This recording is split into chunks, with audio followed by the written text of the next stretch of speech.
Yun ang ibig sabihin na may parokya ng Santissima Trinidad dito sa ating pamayanan.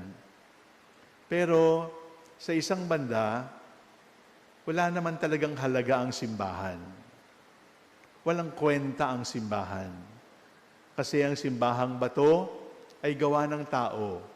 At ang lahat ng gawa ng tao ay may hangganan.